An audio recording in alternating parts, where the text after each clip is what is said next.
ಇದ್ರ ಕೇಸ್ ಸಂಬಂಧಪಟ್ಟಂತೆ ಟಿವಿಗಳಲ್ಲೆಲ್ಲ ವರದಿಯಾಗಿತ್ತು. ಆ ವರದಿಗಳಲ್ಲಿ ಆರೋಪಿಗಳು ರಾಜೀಗೌಡರು ಅಂತಾನು ಸೇರಿಸಿದ್ದಾರೆ. ಆದ್ರೆ ನಮ್ಮ ಜಮೀನು ನಾವು ಅಗ್ರಿಮೆಂಟ್ ಮಾಡಿಕೊಂಡ್ರೆ ರಾಜ್ಕುಮಾರ್ ಅವ್ರಿಗೆ, ನಮ್ಮಪ್ಪ ವ್ಯವಹಾರ ಏನಿದ್ರೂ ರಾಜ್ಕುಮಾರ್ ಹತ್ರ ಮಾಡಿದ್ದಾರೆ, ರಾಜೀಗೌಡ ಹತ್ರ ಏನು ವ್ಯವಹಾರ ಮಾಡಿಲ್ಲ. ಆದ್ರಿಂದ ಇದಕ್ಕೂ ಅವ್ರಿಗೂ ಏನು ಸಂಬಂಧ ಇಲ್ಲ. ಸರ್, ರಾಜು ಗೌಡ್ರಿಗೆ ಇದು ಸಂಬಂಧ ಇಲ್ಲ ಅಂದಮೇಲೆ FIR ಕಾಪಿಯಲ್ಲಿ ಅಕ್ಯೂಸ್ ನಂಬರ್ 2 ಅಂತ ಯಾಕೆ ಬಂತು sir? FIR copy accused number 2 ಅಂದ್ರೆ ನಾನು ಅಷ್ಟೊಂದು ಇದು ಆ ಕೇಸಿಗೆ ಗಲ್ಬಿಲಿ ನಮ್ಮಪ್ಪ ತೀರೋಗಿರೋ ಆ ಟೆನ್ಷನ್ ಅಲ್ಲಿ, ಯಾಕಂದ್ರೆ ಅವರು 20 ಕುಂಟೆ ಅದ್ರಲ್ಲಿ ತಕೊಂಡಿದ್ದಾರೆ ಅನ್ಬಿಟ್ಟು ಇದು ಹತ್ರ ಇರ್ಬೋದು ಅಂತ ಇದ್ ಮಾಡಿದ್ವಿ. ಬಟ್ ಆದ್ರೆ ನಮ್ಮಪ್ಪ ಏನಿದ್ರು ವ್ಯವಹಾರ ರಾಜ್ಕುಮಾರ್ ಹತ್ರ ಅಗ್ರಿಮೆಂಟ್ ಮಾಡ್ಕೊಟ್ರಿ, ಅವ್ರ ಹತ್ರ ಮಾಡಿರೋದು. ರಾಜೀಗೌಡರು ನಮ್ಮ ಅಪ್ಪಗೆ ಡೈರೆಕ್ಟ್ ಇನ್ವಾಲ್ವ್ಮೆಂಟ್ ಏನಿಲ್ಲ, ನಾವು ಮನವರಿಕೆ ಮಾಡ್ಕೊಂಡು ಇವಾಗ ರಾಜೀಗೌಡರು ಏನ್ ತಪ್ಪಿ. ಶಿಡ್ಲಘಟ್ಟ ತಾಲೂಕಿನ ಅಂಡಿಗನಾಳ ಗ್ರಾಮದ ಲಕ್ಷ್ಮೀನಾರಾಯಣ ಆತ್ಮಹತ್ಯೆ ಪ್ರಕರಣಕ್ಕೆ ಹೊಸ ತಿರುವು. ಸುದ್ದಿಗೋಷ್ಠಿಯಲ್ಲಿ ಸ್ಪಷ್ಟನೆ ನೀಡಿದ ದೂರುದಾರ ಮೊಹಂತಿ. ಶಿಡ್ಲಘಟ್ಟ ತಾಲೂಕಿನ ಅಂಡಿಗನಾಳ ಗ್ರಾಮದ ಲಕ್ಷ್ಮೀನಾರಾಯಣ ಅವರ ಆತ್ಮಹತ್ಯೆ ಪ್ರಕರಣಕ್ಕೆ ಸಂಬಂಧಿಸಿದಂತೆ ಹೊಸ ಬೆಳವಣಿಗೆಗೆ ಕಂಡುಬಂದಿದ್ದು, ಪ್ರಕರಣದ ಕುರಿತು ದೂರುದಾರರು ಹಾಗೂ ಸಂಬಂಧಪಟ್ಟವರು ಸುದ್ದಿಗೋಷ್ಠಿ ನಡೆಸಿ ತಮ್ಮ ಸ್ಪಷ್ಟೀಕರಣವನ್ನು ನೀಡಿದ್ದಾರೆ. ಕೆಲವು ದಿನಗಳ ಹಿಂದೆ ದೊಡ್ಡಬಳ್ಳಾಪುರ ಜಕ್ಕಲಮಡುಗು ಅರಣ್ಯ ಪ್ರದೇಶದಲ್ಲಿ ಅಂಡಿಗನಾಳ ಗ್ರಾಮದ ಲಕ್ಷ್ಮೀನಾರಾಯಣ ಅವರು ಆತ್ಮಹತ್ಯೆ ಮಾಡಿಕೊಂಡ ಪ್ರಕರಣಕ್ಕೆ ಸಂಬಂಧಿಸಿದಂತೆ ದೊಡ್ಡಬಳ್ಳಾಪುರ ಗ್ರಾಮಾಂತರ ಪೊಲೀಸ್ ಠಾಣೆಯಲ್ಲಿ ಪ್ರಕರಣ ದಾಖಲಾಗಿದ್ದು, ಪ್ರಕರಣದ FIR ಪ್ರತಿಯಲ್ಲಿ ಶಿಡ್ಲಘಟ್ಟ ವಿಧಾನಸಭಾ ಕ್ಷೇತ್ರದ ಕಾಂಗ್ರೆಸ್ ಮುಖಂಡ ರಾಜೀವ್ ಗೌಡ ಅವರ ಹೆಸರು ಉಲ್ಲೇಖಗೊಂಡಿರುವ ವಿಚಾರ ಚರ್ಚೆಗೆ ಕಾರಣವಾಗಿತ್ತು. ಪ್ರಕರಣದ ಹಿನ್ನೆಲೆ ಕುರಿತು FIRನಲ್ಲಿ ಉಲ್ಲೇಖವಾಗಿರುವಂತೆ ಸುಮಾರು 6 ತಿಂಗಳ ಹಿಂದೆ ಅಂಡಿಗನಾಳ ಗ್ರಾಮದ ಲಕ್ಷ್ಮೀನಾರಾಯಣ ಅವರು ರಾಜ್ಕುಮಾರ್ ಎಂಬುವರಿಗೆ ತಮ್ಮ 1 ಎಕರೆ 33 ಗುಂಟೆ ಜಮೀನಿನ ಪೈಕಿ 1 ಎಕರೆ ಜಮೀನನ್ನು 2,40,00,000ಕ್ಕೆ ಮಾರಾಟ ಮಾಡಿದರು ಎನ್ನಲಾಗಿದೆ. ಈ ಪೈಕಿ 1,40,00,000 ಹಣವನ್ನು ನೀಡಲಾಗಿದ್ದು, ಉಳಿದ 1 ಕೋಟಿ ಹಣವನ್ನು ನಂತರ ನೀಡುವುದಾಗಿ ಹೇಳಲಾಗಿತ್ತು ಎಂದು FIRನಲ್ಲಿ ಉಲ್ಲೇಖಿಸಲಾಗಿದೆ. ಅಲ್ಲದೆ ಉಳಿದ ಹಣದ ಬಗ್ಗೆ ಪ್ರಶ್ನಿಸಿದಾಗ 20 ಗುಂಟೆ ಜಮೀನನ್ನು ರಾಜು ಗೌಡರಿಗೆ ನೀಡಿದ್ದು, ಅವರು ಹಣ ನೀಡಿದ ನಂತರ ನಿಮಗೆ ಉಳಿದ ಹಣ ಕೊಡುತ್ತೇನೆ ಎಂದು ಹೇಳಲಾಗಿತ್ತು ಎಂಬ ಆರೋಪವು FIR ಪ್ರತಿಯಲ್ಲಿ ದಾಖಲಾಗಿರುವುದಾಗಿ ತಿಳಿದುಬಂದಿದೆ. ಈ ಕುರಿತು ಅಂಡಿಗನಾಳ ಗ್ರಾಮದ ತಮ್ಮ ನಿವಾಸದಲ್ಲಿ ಸುದ್ದಿಗೋಷ್ಠಿ ನಡೆಸಿದ ಲಕ್ಷ್ಮೀನಾರಾಯಣ ಅವರ ಪುತ್ರ ಮೊಹಂತಿ ಮಾತನಾಡಿ, ಈ ಪ್ರಕರಣಕ್ಕೂ ಕಾಂಗ್ರೆಸ್ ಮುಖಂಡ ರಾಜು ಗೌಡ ಅವರಿಗೂ ಯಾವುದೇ ರೀತಿಯ ಸಂಬಂಧ ಇಲ್ಲ. ಅವರ ಹೆಸರನ್ನು ಉಲ್ಲೇಖಿಸಿರುವುದಕ್ಕೆ ನಾವು ವಿಷಾದ ವ್ಯಕ್ತಪಡಿಸುತ್ತೇವೆ ಹಾಗೂ ಬಹಿರಂಗವಾಗಿ ಕ್ಷಮೆಯಾಚಿಸುತ್ತೇವೆ. ಅವರು ನಮಗೆ ಯಾವುದೇ ರೀತಿಯ ತೊಂದರೆ ನೀಡಿಲ್ಲ. ಈ ಸಂಬಂಧ ಪೊಲೀಸ್ ಠಾಣೆಗೆ ಮನವಿ ಸಲ್ಲಿಸುವುದಾಗಿ ತಿಳಿಸಿದರು. ಪ್ರಕರಣದಲ್ಲಿ A1 ಆರೋಪಿಯಾಗಿ ಹೆಸರು ಕೇಳಿ ಬಂದಿರುವ ರಾಜ್ಕುಮಾರ್ ಮಾತನಾಡಿ, ಈ ಪ್ರಕರಣದಲ್ಲಿ ನನಗೂ ಹಾಗೂ ರಾಜು ಗೌಡರಿಗೂ ಯಾವುದೇ ಸಂಬಂಧ ಇಲ್ಲ. ಲಕ್ಷ್ಮೀನಾರಾಯಣ ಅವರಿಗೆ ಹಣವನ್ನು ಈಗಾಗಲೇ ನೀಡಲಾಗಿದೆ. ರಾಜು ಗೌಡ ಅವರ ಹೆಸರಿಗೆ ಧಕ್ಕೆ ತರುವ ಉದ್ದೇಶದಿಂದ ಕೆಲವರು ಈ ರೀತಿಯ ಆರೋಪಗಳನ್ನು ಮಾಡುತ್ತಿದ್ದಾರೆ ಎಂದು ಹೇಳಿದರು. ಪ್ರಸ್ತುತ ಈ ಪ್ರಕರಣವು ಪೊಲೀಸ್ ತನಿಖೆಯಲ್ಲಿದ್ದು, ಘಟನೆಯ ಸಂಪೂರ್ಣ ಸತ್ಯಾಂಶ ತನಿಖೆ ಪೂರ್ಣಗೊಂಡ ನಂತರವೇ ಸ್ಪಷ್ಟವಾಗಲಿದೆ. ತನಿಖೆ ಅಂತಿಮ ವರದಿ ಹಾಗೂ ಪೊಲೀಸ್ ಅಧಿಕಾರಿಗಳ ಅಧಿಕೃತ ಮಾಹಿತಿಯನ್ನು ನಂತರ ಹೆಚ್ಚಿನ ವಿವರಗಳು ತಿಳಿಯುವ ಸಾಧ್ಯತೆ ಇದೆ.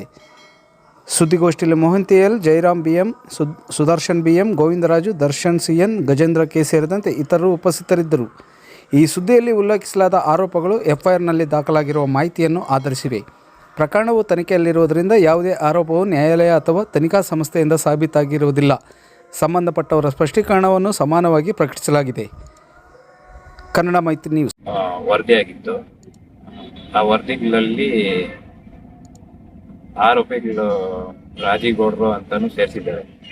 ಆದ್ರೆ ನಮ್ಮ ಜಮೀನು ನಾವು ಅಗ್ರಿಮೆಂಟ್ ಮಾಡಿಕೊಂಡ್ರೆ ರಾಜ್ಕುಮಾರ್ ಅವ್ರಿಗೆ, ನಮ್ಮಪ್ಪ ವ್ಯವಹಾರ ಏನಿದ್ರೂ ರಾಜ್ಕುಮಾರ್ ಹತ್ರ ಮಾಡಿದ್ದಾರೆ, ರಾಜೀಗೌಡ ಹತ್ರ ಏನು ವ್ಯವಹಾರ ಮಾಡಿಲ್ಲ. ಆದ್ರಿಂದ ಇದಕ್ಕೂ ಅವ್ರಿಗೂ ಏನು ಸಂಬಂಧ ಇಲ್ಲ. ಸರ್, ರಾಜು ಗೌಡ್ರಿಗೆ ಇದು ಸಂಬಂಧ ಇಲ್ಲ ಅಂದಮೇಲೆ FIR ಕಾಪಿಯಲ್ಲಿ ಅಕ್ಯೂಸ್ ನಂಬರ್ 2 ಅಂತ ಯಾಕೆ ಬಂತು sir? FIR copy accused number 2 ಅಂದ್ರೆ ನಾನು ಅಷ್ಟೊಂದು ಇದು ಆ ಕೇಸಿಗೆ ಗಲ್ಬಿಲಿ ನಮ್ಮಪ್ಪ ತೀರೋಗಿರೋ ಆ ಟೆನ್ಷನ್ ಅಲ್ಲಿ, ಯಾಕಂದ್ರೆ ಅವರು 20 ಕುಂಟೆ ಅದ್ರಲ್ಲಿ ತಕೊಂಡಿದ್ದಾರೆ ಅನ್ಬಿಟ್ಟು ಇದು ಹತ್ರ ಇರ್ಬೋದು ಅಂತ ಇದ್ ಮಾಡಿದ್ವಿ. ಬಟ್ ಆದ್ರೆ ನಮ್ಮಪ್ಪ ಏನಿದ್ರು ವ್ಯವಹಾರ ರಾಜ್ಕುಮಾರ್ ಹತ್ರ ಅಗ್ರಿಮೆಂಟ್ ಮಾಡ್ಕೊಟ್ರಿ, ಅವ್ರ ಹತ್ರ ಮಾಡಿರೋದು. ರಾಜೀಗೌಡರು ನಮ್ಮ ಅಪ್ಪಗೆ ಡೈರೆಕ್ಟ್ ಇನ್ವಾಲ್ವ್ಮೆಂಟ್ ಏನಿಲ್ಲ, ನಾವು ಮನವರಿಕೆ ಮಾಡ್ಕೊಂಡು ಇವಾಗ ರಾಜೀವ್ ಗೌಡ್ರು ಏನ್ ತಪ್ಪಿ. ಹಾಗಾದ್ರೆ ನೀವು ರಾಜೀವ್ ಗೌಡ್ರ ಮೇಲೆ ಯಾಕೆ ದೂರು ಕೊಟ್ರಿ ಅಂತ? ಈಗ ನೀವು ಮೊಹಂತಿ ಅಂತ ನೀವೇ ತಾನೇ ಕಂಪ್ಲೇಂಟ್. ಹಾಗಾದ್ರೆ ಅವ್ರಿಗೂ ಇದಕ್ಕೆ ಸಂಬಂಧ ಇಲ್ಲದೆ ಇರ್ತಕ್ಕಂಥ ಸಂದರ್ಭದಲ್ಲಿ ನೀವು ಅವ್ರ ಹೆಸರು ಸಹ ಸೇರಿಸಿ ಬೆದರಿಕೆ ಹಾಕಿದ್ರೆ, ಕಿರುಕುಳ ಕೊಟ್ಟಿದ್ದಾರೆ ಅಂತ ಹೇಳ್ಬಿಟ್ಟು ನೀವು ಕಂಪ್ಲೇಂಟ್ ಅಲ್ಲಿ ದೂರಲ್ಲಿ ನಮೂದು ಮಾಡಿದ್ದೀರಿ. ಅದರ ಅನ್ವಯ ಅಂತ FIR ದಾಖಲಾಗಿದೆ. ಆಗ ನೀವ್ ಯಾಕೆ ಕೊಟ್ರಿ ದೂರು? ಅದೇ ರಾಜ್ಕುಮಾರ್ ಅವ್ರು ಕೊಟ್ಟಿದ್ರು. ಆಯ್ತು ಸರ್, ಈಗ ಅವ್ರಿಗೂ ನಿಮಗೂ ಸಂಬಂಧ ಇದ್ದಾಗ ಅವ್ರ ಮೇಲೆ ನೀವು ಆರೋಪ ಮಾಡ್ಬೋದಾಗಿತ್ತು. ಇವ್ರ ಹೆಸರನ್ನ ಸ್ಪೆಸಿಫಿಕ್ ಆಗಿ ಯಾಕೆ ಸೇರಿಸಿದ್ರಿ ಅಂತ ಇದ್ರ ಉದ್ದೇಶ ಏನು? ಅದೇನಾಯ್ತು ಅಂತಂದ್ರೆ ರಾಜೇಗೌಡರದ್ದು 20 ಕುಂಟೆ ಇದೆ, ಮಾರಾಟ ಮಾಡಿದ್ದು 1 ಎಕರೆ. ಅದರಲ್ಲಿ ರಾಜೇಗೌಡರದ್ದು 20 ಕುಂಟೆ ಇತ್ತು, ರಾಜ್ಕುಮಾರ್ದು 20 ಕುಂಟೆ ಇತ್ತು. ಇವರಿಬ್ರು ಸೇರಿ ಮಾಡಿರ್ಬೋದು ಅಂತೇಳಿ ಒಂದು ಅನುಮಾನಾಸ್ಪದವಾದ ಒಂದು ಅನುಮಾನ ಇತ್ತು ಅವ್ರಿಗೆ. ಆಮೇಲೆ ಈ ರಾಜೇಗೌಡರಿಗೂ ಇವ್ರಿಗೂ ಏನು ಸಂಬಂಧ ಇಲ್ಲ ಅಂತೇಳಿ ಅವ್ರಿಗೆ ಮನವರಿಕೆ ಆಯ್ತು. ಇದ್ರದ್ದು ವ್ಯವಹಾರ ಎಲ್ಲ ಮಾಡಿರೋದು ರಾಜ್ಕುಮಾರ್ ಹತ್ರ, ನಮ್ಮಪ್ಪ ರಾಜ್ಕುಮಾರ್ಗೂ ಅವ್ರ ತಂದೆಗೆ ಅಂತ ಗೊತ್ತಾದ್ಮೇಲೆ ಇದು ಅವರು ಎಲ್ಲೂ ಕಂಪ್ಲೇಂಟ್ ನಲ್ಲಿ ಬಿಟ್ರೆ ಮಾಧ್ಯಮಗಳವ್ರು ಬಂದ್ರು, ನಾವೇನು ಸುದ್ದಿಗೋಷ್ಠಿ ಏನ್ ಕೊಟ್ಟಿಲ್ಲ. ಸುದ್ದಿಗೋಷ್ಠಿ ಆಗಿರ್ಬೋದು, ಒಂದು ಮಾಧ್ಯಮಗಳೆಲ್ಲ ಆಗಿರ್ಬೋದು, ಎಲ್ಲೂ ಏನು ಮಾಡಿಲ್ಲ. ರಾಜೇಗೌಡರ ಮೇಲೆ ಆರೋಪ ಮಾಡಿಲ್ಲ. ಇದು ಕಾರಣದ ಕೈಗಳು ಅವರನ್ನ ಹೈಲೈಟ್ ಮಾಡಿ ತೋರಿಸ್ತಾ ಇದ್ದಾರೆ. ದುಡ್ಡು ಯಾವ್ದು ಬರ್ಬೇಕಾಗಿರೋದಿಲ್ಲ, ಬರ್ಬೇಕಾಗಿತ್ತು ಅಂತ ಇವ್ರು ಅಂದ್ಕೊಂಡಿರೋದು. ದುಡ್ಡೆಲ್ಲ ಬಂದ್ಬಿಟ್ಟಿದೆ, ಜಮೀನ್ ಬಾಬತ್ ಎಲ್ಲ ಬಂದ್ಬಿಟ್ಟಿದೆ. ತಂದೆ ಎಲ್ಲ ವ್ಯವಹಾರ ಮಾಡ್ತಾ ಇದ್ದ. ಅವರು ಮಕ್ಕಳು ಪಾಪ ಏನೋ ತೋಟದ ಕೆಲಸ, ಹಸು ಮೇಯಿಸ್ಕೊಂಡಿದ್ದವರು. ನಮ್ ತಂದೆನೇ ಎಲ್ಲ ವ್ಯವಹಾರ ಎಲ್ಲ ನಾವೇನು ಇನ್ವಾಲ್ವ್ ಆಗ್ತಿದ್ವಿ. ಆಮೇಲೆ ಮನೆಯಲ್ಲೆಲ್ಲ ಬಂದು ಎಲ್ಲ ಲೆಕ್ಕಾಚಾರ ನೋಡೋದನ್ನ ಎಲ್ಲ ದುಡ್ಡೆಲ್ಲ ಸೇರ್ಬಿಟ್ಟಿದೆ. ಜಮೀನ್ ಬಾಬತ್ತು ಯಾವುದೂ ಇಲ್ಲ.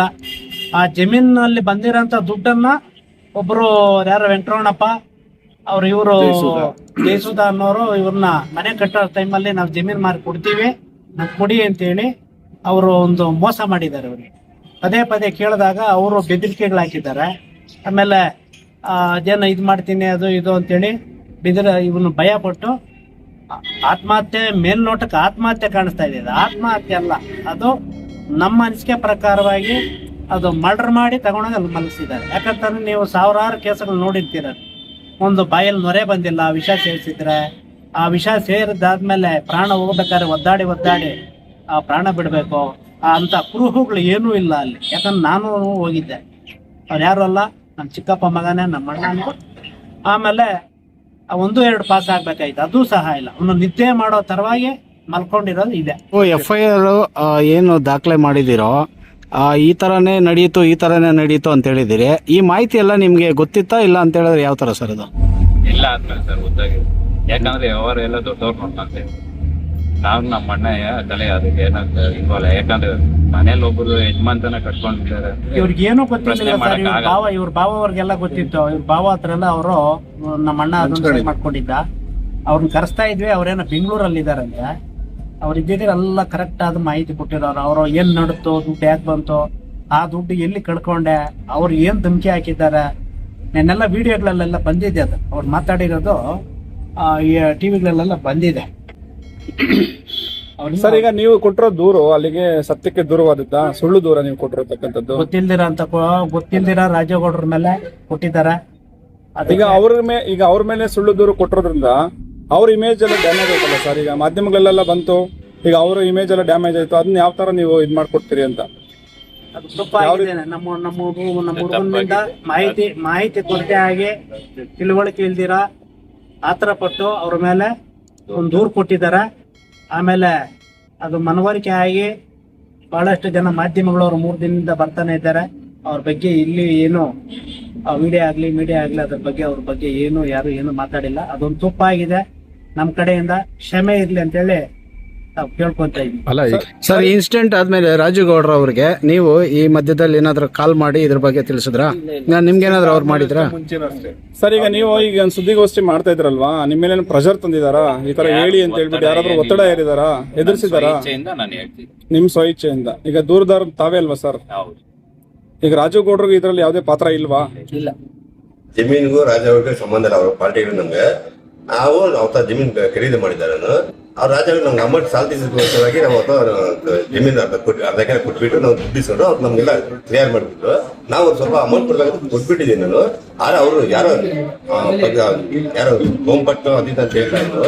ಅವ್ರಿಗೋಸ್ಕರ ಅವ್ರಿಗೆಲ್ಲ ಅವ್ರಿಗೆಲ್ಲ ಕೊಟ್ಬಿಟ್ಟು ಅವರು ಹಾಳು ಮಾಡ್ಕೊಂಡು ಅವ್ರು ಇದು ಮಾಡ್ಬಿಟ್ಟು ಯಾರು ಮಿಸ್ಗೈಡ್ ಮಾಡಿದ ಮೇಲೆ ಎಲ್ಲ ಇದು ಮಾಡಿಬಿಟ್ಟು ನಮಗೂ ಅಲ್ಲಿ ಸಂಬಂಧ ಇಲ್ಲ. ನಮ್ಮ ದುಡ್ಡೆಲ್ಲ ಅಮೌಂಟ್ ಎಲ್ಲ ಕೊಟ್ಬಿಟ್ಟಿದ್ದೀನಿ ನಾನು. ನನಗೆ ಅದು ಸಂಬಂಧ ಇಲ್ಲ. ನನ್ನ ಹತ್ರ ಏನು ಬಂದು ಕೇಳೋಂಥದ್ದು ಏನು ಇಲ್ಲ. ಅವ್ರು ನನ್ನ ಹತ್ರ ಬಂದು ಏನು ಕೇಳೋಂತ ಗೊತ್ತಿಲ್ಲ. ಆದರೆ ಅದು ನನ್ನ ಹೆಸರು ಬಂದ್ಬಿಟ್ಟು ಯಾರು ಬೇಕಾಗಿರೋ ಅಪೋಸಿಷನ್ ಪಾರ್ಟಿ ಅವ್ರಿಗೆ ಏನು ಮಾಡಿದ್ರು ಏನು ಗೊತ್ತಿಲ್ಲ. ಪಾಪ ಅವ್ರ ಹೆಸರು ಹಾಳು ಮಾಡೋದಕ್ಕೆ, ರಾಜೇಗೌಡರ ಹೆಸರು ಹಾಳು ಮಾಡೋದಕ್ಕೆ ಇದು ಮಾಡಿದ್ರು. ಅರೆ ಅವ್ರಿಗೆ ಸಂಬಂಧ ಇಲ್ಲ. ನಾನೇ ಅವ್ರಿಗೆ ಇದು ಮಾಡಿದ್ದು, ಅವ್ರಿಗೆ ಅಮೌಂಟ್ ಎಲ್ಲ ಕೊಟ್ಟಿದ್ದೀನಿ. ಅದು ನನ್ನ ಹತ್ರ ಏನು ಇದಿಲ್ಲ. ಮೂಲ ಜಮೀನು ನೀವು ಎಲ್ಲಿ ತಗೊಂಡಿದ್ರಿ? ಮೂಲ ಜಮೀನು ನಾನು ಅಗ್ರಿಮೆಂಟ್ ಅವ್ರು ಬೇರೆ ಆಡಿನ ಎಲ್ಲಂಕ ಅವ್ರಿಗೆ ಕೊಟ್ಬಿಟ್ಟಿದ್ರು. ಈ 3 ದಿವಸ ಆಗಿರೋ ಜಮೀನು ಅವ್ರಿಗೆ ಹೋಗ್ಬಿಡ್ತಾ ಇತ್ತು ಖಾಲಿ 70 ಲಕ್ಷಕ್ಕೆ. ಅಂತ ನಾನು ಬಂದು ನಂಗೆ ಬೇಡ ಅಂತ ಕೇಳಿಲ್ಲ. ಅಭಿಷ್ ಅವ್ರಿಗೆ ಬಂದು ಅವರು ಪಾರ್ಟಿಯವರು ಇಲ್ಲ ನೀನು ತಗೋ ಏನೋ ಮಾಡೋ ಇದು ಮಾಡು, ಇನ್ನು 3 ದಿವಸ ಹೋಗುತ್ತೆ 75 ಲಕ್ಷ ಹೇಳಿದ್ರು. ನಾನು ಅದು 2 ಕೋಟಿ 10 ಲಕ್ಷಕ್ಕೆ ನಾನು ತಗೊಂಡೆ. ಅದನ್ನು 2 ಕೋಟಿ 10 ಲಕ್ಷಕ್ಕೆ ತಗೊಂಡು ಆಮೇಲೆ ಅವ್ರಿಗೆ ಏನು ಇದು ಮಾಡ್ಕೊಂಡು 1 ಕೋಟಿ ಕೊಟ್ಟೆ. ಅವನು ಅಲ್ಲೇ 80-90 ಲಕ್ಷ ಆಯ್ತು. ಅವ್ರು ಏನಂದ್ರು ಜಮೀನ್ದಾರ್ ಅವರು ಲಕ್ಷ್ಮೀನಾರಾಯಣವರು ಪಾಪ ನನ್ನೊಂದು ಅಮೌಂಟ್ ಯಾವ್ದು ಬರ್ತಾ ನನಗೆ ಯಾವ್ದು ಬಂದ್ಬಿಡ್ತಾ ನೀನು ಕೊಟ್ಬಿಡ್ತೀನಿ, ಇನ್ನ ಬೇಡ ರೀಚ್ ಬೇಡ ಅಂತ ಡೇಟ್ ಮಾಡ್ಕೊಂಡ್ಬಿಡ್ತಾರೆ. ಆ ಡೇಟ್ ಬಂದಾಗ ನಾನು ಏನು ಮಾಡಿದೆ, ಇಲ್ಲೇ ತಗೋಣ ಬೇಡ ರೀಚ್ ಮಾಡ್ತಾರೆ ಬೇಡ ಲೇಟಾಗಿ ಮಾಡಿದ್ರು. ಆದ್ರೆ ಅಮೌಂಟ್ ಅವ್ರಿಗೆ ಏನು ಹೆಚ್ಚಿಗೆ ಮೇಲೆ ಆಗಿರಲಿಲ್ಲ. ಅವ್ನು ಬೇಡ ನಿಮ್ಗೆ ಗಾಡಿ ರೀಚ್ ಮಾಡ್ಕೊಡ್ತೀನಿ ಹಾಗೆ ಅಂದ್ಬಿಟ್ಟು ನನಗೆ ಇದು ಮಾಡಿದ್ರೆ ನನಗೆ ಅಮೌಂಟ್ ಇರಲಿಲ್ಲ. ಆಗ ರಾಜ್ಯ ನಾನು ಮಾಡೋದಕ್ಕೆ ಅವ್ರಿಗೆ ಅಮೌಂಟ್ ಎಲ್ಲ ಸಪೋರ್ಟ್ ಮಾಡಿ ಕೊಟ್ಟಿದ್ದು. ನಾನು ಸ್ವಲ್ಪ ಅಮೌಂಟ್ ಕಮ್ಮಿ ಇತ್ತು. ಆಮೇಲೆ ನಾನು ಕೊಟ್ಬಿಟ್ಟು ನಾನು ಇದು ಮಾಡಿ ಇಷ್ಟು ಮಾಡ್ಕೊಂಡೆ. ನಾನು ಮಾಡ್ಕೊಂಡು ಇದು ಮಾಡಿದೆ. ಆದ್ರೆ ಇದು ಅಮೌಂಟ್ ಎಲ್ಲ ಸೇರಿದೆ. ಅವ್ರ ಅಮೌಂಟ್ ಅವ್ರು ಯಾರೋ ತಮಿಳ್ನಾಡಿನಲ್ಲಿ ಅನ್ನೋರು ಯಾರೋ ರೆಡ್ಡಿ ಅವ್ರ ಜೊತೆ ಅವರೇ ಬಂದು ಮಾತಾಡಿದ್ರು ಅಂತ. ಅವರು ಇದು ಮಾಡಿಬಿಟ್ಟು ಅಲ್ಲಿ ಬರುತ್ತೆ ನಂಗೆ ಇದು ಬರುತ್ತೆ ಹಿಂಗೆ ಅದು ಮಾಡ್ತೀನಿ ಇದು ಮಾಡ್ತೀನಿ ಅಂತ ಹೇಳ್ಬಿಟ್ಟು ಇದು ಮಾಡಿದ್ರು. ನನಗೂ ಅದು ಸಂಬಂಧ ಇಲ್ಲ. ನಾವು ಅಮೌಂಟ್ ನಾವು ಕೊಟ್ಟಿದ್ದೀವಿ. ಸರ್, ರಾಜು ಗೌಡ್ರು ಮತ್ತೆ ನೀವು ಇಬ್ಬರು ಸೇರಿ ಅವ್ರಿಗೆ ಧಮಕಿ ಹಾಕಿದ್ದಾರೆ ಅಂತ ಹೇಳ್ಬಿಟ್ಟು FIR ಉಲ್ಲೇಖ ಆಗಿದೆ. ಅದು ಸುಳ್ಳು. ಪಾಪ ಅವ್ರ ಹೆಸರು ಏನು ಅವ್ರು ರಾಜೇಗೌಡ ಸಂಬಂಧನೇ ಇಲ್ಲ. ರಾಜೇಗೌಡ ಸಂಬಂಧನೇ ಇಲ್ಲ. ಯಾರು ಹೇಳ್ಕೊಂಡು ಸುಮ್ಮನೆ ಹೇಳ್ಕೊಂತಾರ. ಇದು 3 ದಿವಸಕ್ಕೆ ಅದೇ ಹೇಳ್ತಾ ಇರೋದು.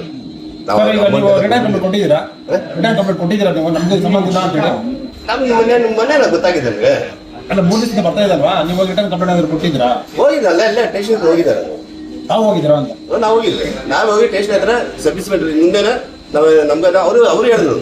ಪಾಪ ಲಕ್ಷ್ಮೀನಾರಾಯಣ ಮಕ್ಕಳು ಹೇಳಿದ್ರು, ಯಾರು ರಾಜ್ಕುಮಾರ್ಗೂ ಅವ್ರಿಗೆ ಏನು ಸಂಬಂಧ ಇಲ್ಲ, ಅಮೌಂಟ್ ಎಲ್ಲ ಸೆಟ್ಲ್ ಆಗಿದೆ, ಇದೇನಿಲ್ಲ, ಅವ್ರು ಯಾರೋ 1 ಕೋಟಿ ರೂಪಾಯಿ ನಮ್ಗೆ ಕೊಡ್ಬೇಕು, ಅವ್ರ ಮೇಲೆ ನಾವು ಬಿಡೋದಿಲ್ಲ ಆ ಥರದ್ದು ಅವ್ರು ಹೇಳಿದ್ದಾರೆ. ಈಗ ಯಾಕೆ ಕೊಟ್ರು ಸರ್? ಹಾಗಾದ್ರೆ ಸ್ಪೆಸಿಫಿಕ್ ನೀವು ದುಡ್ಡು ಕೊಟ್ಟಿದ್ರೆ ಕಂಪ್ಲೇಂಟ್ ಯಾಕೆ ಕೊಟ್ರು ಅಂತಕ್ಕಂಥದ್ದು. ಈಗ ರಾಜಗೌಡ್ರ ಹೆಸರು ಸಹ ಇದ್ರಲ್ಲಿ ತಗೊಂಡ್ಬಂದಿದ್ದಾರೆ. ಯಾಕೆ ಹೇಳ್ಕೊಟ್ಟು ಅವ್ರ ಪಾಪ ಹುಡುಗರಿಗೆ ಯಾಕೆ ಹೇಳ್ಕೊಟ್ಟು ಅವರು ಕಂಪ್ಲೇಂಟ್ ಕೊಟ್ಟು ಅವ್ರ ಮಗನ ಕೊಟ್ಟರು ಅಂತ ಗೊತ್ತಾಯ್ತು ನನಗೆ. ಚಿಕ್ಕ ಮಗ ಹಿಂಗೆ ಕಂಪ್ಲೇಂಟ್ ಕೊಟ್ಟಿರ್ತೀರಿ ಗೊತ್ತಾಯ್ತು ನನಗೆ. ಅವಾಗ ಏನಪ್ಪ ಯಾಕಪ್ಪ ಈ ಥರ ನಮ್ಮ ಮೇಲೆ ಕೊಟ್ಟಿದ್ದೆ ಹಾಗೆ ಅಂತ. ಇಲ್ಲ ಅಂಕಲ್ ಆ ಥರ ಏನಿಲ್ಲ, ನೀವು ನಮ್ಮ ತಂದೆಯವ್ರಿಗೆ ಇದು ಮಾಡಿದ ಹಾಗೆ ಏನಿಲ್ಲ. ಇಲ್ಲಪ್ಪ ನಿಮ್ಗೆ ಯಾಕೆ ಮನೇಲಿ ತಗೊಂಡು ಕೊಟ್ಟಲ್ಲಪ್ಪ ಲಕ್ಷ 10 ಲಕ್ಷ 20 ಲಕ್ಷ ಎಲ್ಲ ತಗೊಂಡು ಕೊಟ್ಟಲ್ಲಪ್ಪ, ಯಾಕಪ್ಪ ಮನೇಲಿ ಕೊಟ್ಟಿರ್ತಾರೆ ಹೇಳಿ. ಅವಾಗ ಕರೆಕ್ಟ್ ಅಂಕಲ್ ಅದೇನಿಲ್ಲ, ನಿಮ್ಮ ಅಮೌಂಟ್ಗಳು ಸೇರಿಲ್ಲ ಅಂತೇಳಿ ಹೇಳಿ ಅವರು ಹೇಳಿದ್ರು.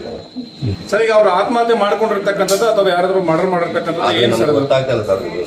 ಅದೊಂದು ಗೊತ್ತಾಗ್ತಾ ಇಲ್ಲ ಏನಾಗಿದೆ ಏನಂತದೆ. ಆದ್ರೆ ಅವರು ಸುಮಾರು 1 ವಾರದ ಮುಂಚೆನೆ ನಮ್ಗೆ ಹೇಳಿದ್ರು, ಈ ತರ ನಂಗೆ ಸಣ್ಣ ಬಾಧೆಗಳಿದೆ ಹಾಗೆ ಸುಮಾರು ಹಾಗೆ ಅಂತಂದ್ರೆ. ಯಾಕಂದ್ರೆ ಏನಂತ ಭಯ ಬಿಡ್ತಾರೆ ಹಾಗೆ ಅಂತ ಮಾತಾಡಿದೆ. ಇಲ್ಲ ಯಾರೋ ನಂಗೆ ಈ ತರ ಅವರೇ ಬೆದರಿಕೆ ಆಗ್ತಾ ಇದ್ರು. ಅವರು ಅದ್ಯಾರೋ ಇದಾರಲ್ಲ ಕರ್ನಾಟಕದವರು ಅವ್ರೇನು ಬೆದರಿಕೆ ಆಗ್ತಾ ಇದ್ರೆ ಏನಂತ ಗೊತ್ತಾಗಿಲ್ಲ. ಆ ತರ ಇದಾಗಿದೆ.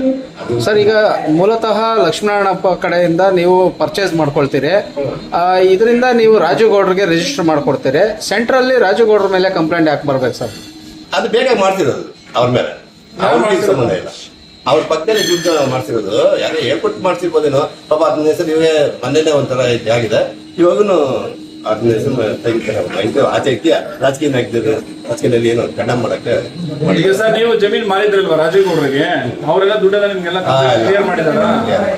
ನಿಮ್ಗೂ ಅಥವಾ ಅವ್ರಿಗೂ ಇಲ್ಲ ಕೊಟ್ಟಿರೋರು ಅವ್ರ ಅಮೌಂಟ್ ಎಲ್ಲ. ಈಗ ನೀವು ಇವ್ರ ಹತ್ರ ತಗೊಂಡಿದ್ರ ಲಕ್ಷ್ಮೀನಾರಾಯಣಪ್ಪ ಅವರ ತಗೊಂಡಿದ್ರಲ್ಲ, ಅವ್ರಿಗೆಲ್ಲ ನಿಮ್ ಕಡೆ ದುಡ್ಡು ಕ್ಲಿಯರ್ ಆಗಿದೆ? ಕ್ಲಿಯರ್ ಆಗಿದೆ. ಕೇಳಿ ಅವ್ರು ಕಳಿಸಿ ಕೇಳಿ ಎಲ್ಲ ಕ್ಲಿಯರ್ ಮಾಡಿದ್ವಿ. ಮತ್ತೆ ಇಷ್ಟೆಲ್ಲ ಯಾಕೆ ಬೆಳವಣಿಗೆ ಆಯ್ತು ಸರ್ ಅಂತಕ್ಕಂಥದ್ದು? ಏನ್ ಸಾರಿ ರಾಜಕೀಯ ನಮ್ಗೇನು ಗೊತ್ತು, ರಾಜಕೀಯ ನಮ್ಗೇನು ಗೊತ್ತು. ಅವ್ರಿಗೆ ಮಾಡಿದಾರ ಆಮೇಲೆ ಗುರು ಕುಂತ್ರೋದಕ್ಕೆ. ಈ ಕೇಸ್ಗೂ ನಿಮಗೂ ಯಾವುದಕ್ಕೂ ಸಂಬಂಧ ಇಲ್ಲ, ಯಾವುದೇ ವ್ಯವಹಾರದ ಸಂಬಂಧ ಇಲ್ಲ. ನಾವು ಸ್ಟೇಷನ್ ಹೋಗಿದ್ರು. ನಾವು ಸಬ್ ಇನ್ಸ್ಪೆಕ್ಟರ್ ಸಾಹೇಬ್ರು ಅವರು ಎಲ್ಲ ನಾವು ಮಾತಾಡ್ಸ್ಕೊಂಡೆ ಬಂದ್ರೆ ಅವ್ರು ಏನು ಏನು ಕೇಳಿಲ್ಲ. ಆ ಥರ ಇದ್ದರೆ ನಮ್ಮನ್ನ ತೊಳ್ಗಡೆ ಹಾಕ್ಬೋದಾಗಿತ್ತಲ್ಲ, ಅಮೌಂಟ್ ಏನು ಕೊಡ್ಬೇಕಾಗಿತ್ತಲ್ಲ. ಹೋಗಿ ಮಾತಾಡ್ತಾರೆ ಯಾಕಪ್ಪ ನಮ್ಮ ಮೇಲೆ ಈ ಥರ ಅಪ್ಪಣ್ಣ ಹಂಗೆ ಅಂತ ಕೇಳಿದ್ರೆ ಅವಾಗ ಇಟ್ಕೊಂಡು ಇಲ್ಲ ಆ ಥರದ ದೇವ್ರಿಗೆ ಆ ದೇವ್ರು ನೆಗ್ತಾ ಇದ್ದಾನೆ ಹಾಗೆ ಅಂತ ಅವ್ರು ಹೇಳಿ ಪರವಾಗಿಲ್ಲ ನಿಮ್ದೇ ಥರಪ್ಪ ಹಾಗೆ ಚೆಕ್ ಮಾಡಿದ್ರೆ ನಿಮ್ಗೆ ಹಾಗೆ ನಮ್ಮನ್ನು ಕಳ್ಸಿಕೊಟ್ರು. ಆ ಕೋಪದಲ್ಲಿ ಅವ್ರ ತಂದೆಯವ್ರು ತಿರೋದಕ್ಕೆ ನಾವು ಕೋಪದಲ್ಲಿ ನಮ್ಮ ಮೇಲೆ ಅದು ಹೇಳಿರ್ಬೋದು. ಹೇಳಿದ್ರೇನು ನಾವು ಏನು ಆ ಥರ ಇದು ಮಾಡಿದ್ರು. ನಿಮ್ಮ ಹೆಸರು ಸರ್? ರಾಜ್ಕುಮಾರ್.